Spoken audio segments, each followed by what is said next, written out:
sa masa ang mga rally ng mga Duterte. Dahil ano nga ba ang sangkap dito? Dapat may prinsipyo tayong lahat. Kaya paalala lang sa ating mga kababayan na nagrarally para pabagsakin ang gobyerno. Freedom is not absolute. Hindi ito unli. Ayan mga kababayan, December 7 po, no? Ito po yung kaganapan ngayon dito sa EDSA Monument mga kababayan. Makita natin na punong-puno po talaga itong area na to kahit po umuulan.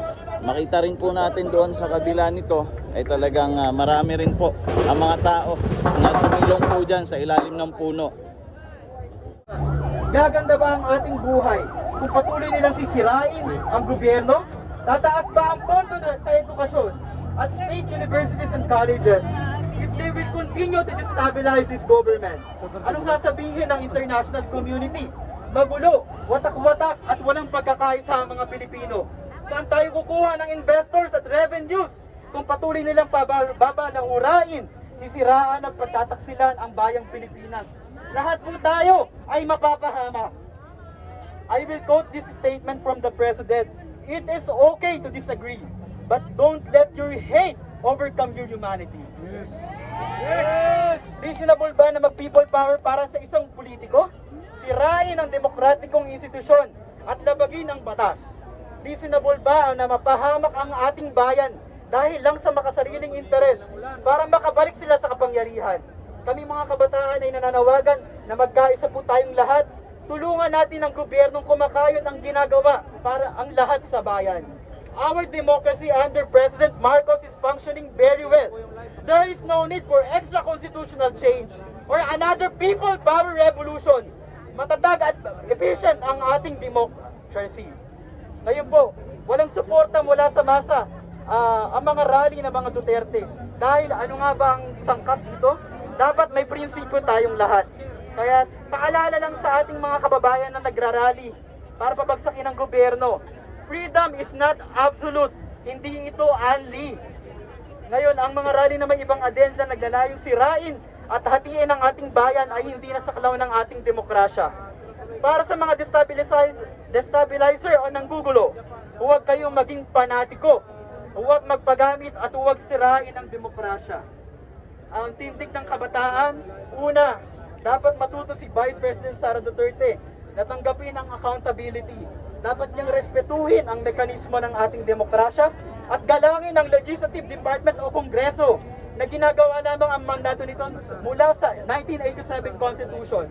Pangalawa, dapat siyang magsorry sa ating mga Pilipino dahil ang kanyang mga supporters ang sumisira sa kinabukasan ng ating mga kabataan at mamamayan sa pamamagitan ng walang prinsipyong rally ng kanyang mga taga-suporta.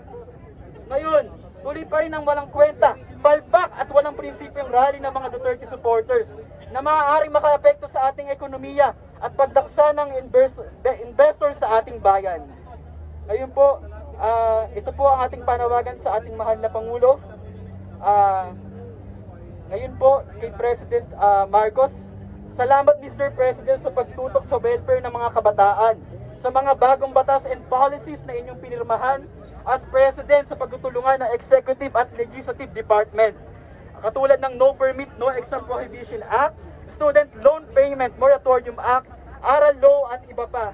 Salamat sa pagban ng POGO at pagtindig ng gobyerno laban sa agresyon ng China sa West Philippine Sea.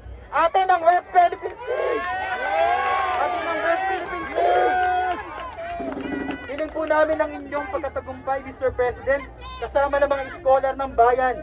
Gagawin namin ang lahat at mag-aaral ng mabuti para makapagtapos ng pag-aaral at tulungan kayo na bumuo ng isang matatag at payapa na bagong Pilipinas. Ang pagkatagumpay ng isang bansa ay magsisimula sa ating mga kabataan. Ang tagumpay ng Marcos administration ay tagumpay ng ating republika. Tama ho ba? Ang tagumpay ng gobyerno ay tagumpay nating lahat. At higit sa lahat ay paglingkuran natin ang sambayanan at gawin ang ating mga bahagi upang makamit natin ang hustisyang panlipunan. Magkaisa tayong mga kabataang Pilipino at biguin ang tangkang sirain at babagsakin ang ating estado para makamit natin ang kapayapaan. Ipakita natin ang lakas ng bayan para buklarin tayo sa ilalim ng bagong Pilipinas. Mabuhay ang mga kabataan! Mabuhay ang ating pamahalaan! Mabuhay ang ating mahal na Pangulong Bongbong Marcos! Dagit-dagi na para sa bayan at patuloy na maglilingkod sa sambayanan at masang Pilipino. Maraming salamat po sa inyong lahat. Palakpakan po natin ang sektor ng mga kabataan! BBM! BBM! Nais po namin ipabatid sa sambayanang Pilipino na ang mga taong lumahok po dito sa pagkakataong ito ay mga BBM solid supporter. Kami po ay nagkusang loob pumunta dito. Wala po rito pinayaran. Wala po dito hinakot. Kami po ay nagsasakripisyo at patuloy po naniniwala sa ating mahal na Pangulong Ferdinand Bongbong Marcos Jr.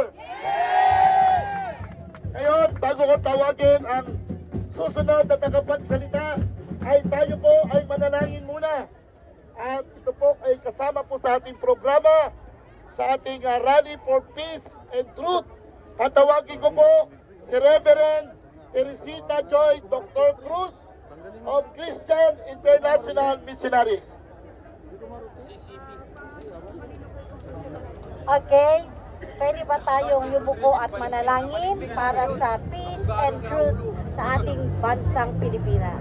Thank you, Lord. Thank you, Jesus. Heavenly Father, we thank you for today. Na binigay mo ang panahong ito, Lord, na kami magkaisa, magdamayan, Panginoon, at lumalapit sa iyo at sinasabi namin, Lord, peace, Panginoon, sa aming bayan.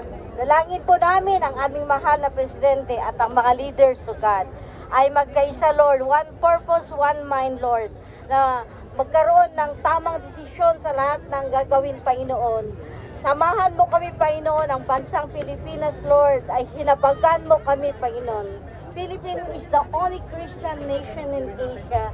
Lord, we thank you, God, na kami hinubog po sa gitna ng kahirapan, Panginoon. Pero andito pa rin kami, Panginoon.